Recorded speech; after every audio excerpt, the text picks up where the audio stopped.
আসসালামু আলাইকুম। লোহার চাদরে ঢাকা এক দেশের নাম ইসরায়েল। হামাস হিজবুল্লাহ প্রায়ই ইসরায়েলের দিকে রকেট ছুড়ে। আবার বর্তমানে ইরান যুদ্ধে ইরান প্রচুর পরিমাণে ইসরায়েলের দিকে রকেট ছুড়ছে। এই রকেটগুলোর প্রায় 90 ভাগই নির্দিষ্ট লক্ষ্যবস্তুতে আঘাত হানার আগেই আকাশেই ধ্বংস করে দেওয়া হয়। আধুনিক প্রযুক্তির আয়রন ডোম নামের এক অদৃশ্য দেয়াল আটকে দেয় এই মিসাইলগুলোকে। কিভাবে কাজ করে এই আয়রন ডোম? রাফায়েল অ্যাডভান্স সিস্টেম ও ইসরায়েল অ্যারোস স্পেস ইন্ডাস্ট্রিজ একসাথে মিলে উদ্ভাবন করেছে আয়রন ডোম নামের এক আকাশ প্রতিরক্ষা ব্যবস্থা। যুক্তরাষ্ট্রের অর্থায়নে তৈরি এই ডোম মূলত কাজ করে স্বল্প পাল্লা বা শর্ট রেঞ্জ রকেট হামলার বিরুদ্ধে। আয়রন ডোম, রাডার সিস্টেম, কন্ট্রোল ইউনিট ও মিসাইল ফায়ারিং ইউনিট এই তিনটি অংশের সমন্বয়ে গঠিত। আয়রন ডোম সিস্টেমের অতি প্রয়োজনীয় একটি অংশ হচ্ছে রাডার সিস্টেম। শত্রু পক্ষের ছোড়া প্রতিটি রকেট, মিসাইল কিংবা ড্রোন এর গতিপথ সঠিকভাবে শনাক্ত করতে রাডারের বিকল্প নেই। কৃত্রিম বুদ্ধিমত্তার সাহায্যে রাডারটির চারপাশের প্রায় 70 কিলোমিটার থেকে 100 কিলোমিটারের মধ্যে থাকা বস্তুগুলোকে নিয়মিত স্ক্যান করতে থাকে। আয়রন ডোমের কন্ট্রোল ইউনিটকে বলা হয় battle management and control unit. এর কাজ হলো রাডার থেকে প্রাপ্ত যাবতীয় তথ্য বিশ্লেষণ করে অ্যাডভান্স অ্যালগরিদমের সাহায্যে মুহূর্তেই শত্রুপক্ষের পাঠানো ফাইটার জেট, রকেট কিংবা ড্রোনকে শনাক্ত করা, এর গতিপথ সম্পর্কিত বিভিন্ন তথ্য বিশ্লেষণ করা। কন্ট্রোল ইউনিট মূলত যোগাযোগ রক্ষা করে রাডার এবং রকেট ধ্বংসকারী মিসাইলের মধ্যে।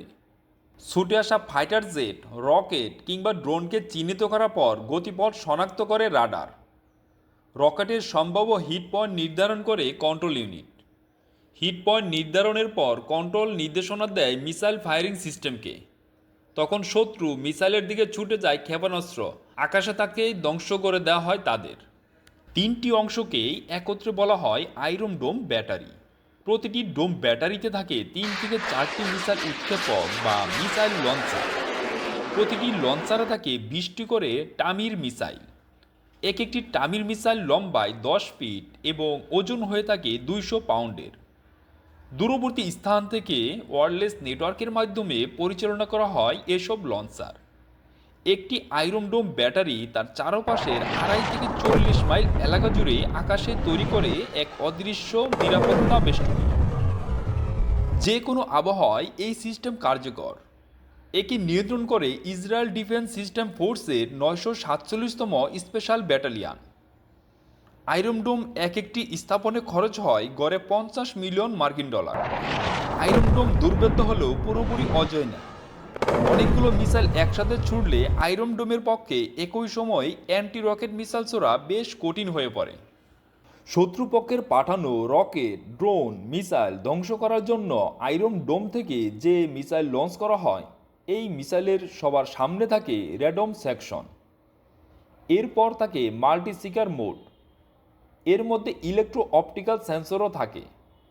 মিসাইলের গতিপথ নির্ভুলভাবে পরিচালনার ক্ষেত্রে এবং সঠিক লক্ষ্যবস্তুতে আঘাত হানতে এই ইলেকট্রো অপটিক্যাল সেন্সর খুবই গুরুত্বপূর্ণ ভূমিকা পালন করে থাকে। এর মধ্যে প্রক্সিমিটি ফিউজও থাকে।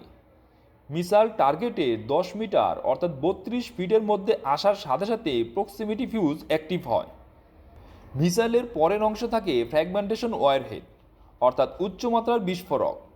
লক্ষ্যবস্তুতে আঘাত হানার সাথে সাথে এটি বার্ন হয়। পরের ধাপে থাকে সলিড ফুয়েল প্রোপালান্ট অর্থাৎ মিসাইলের জ্বালানি। এই জ্বালানির মাধ্যমে মিসাইল সামনের দিকে অগ্রসর হয়।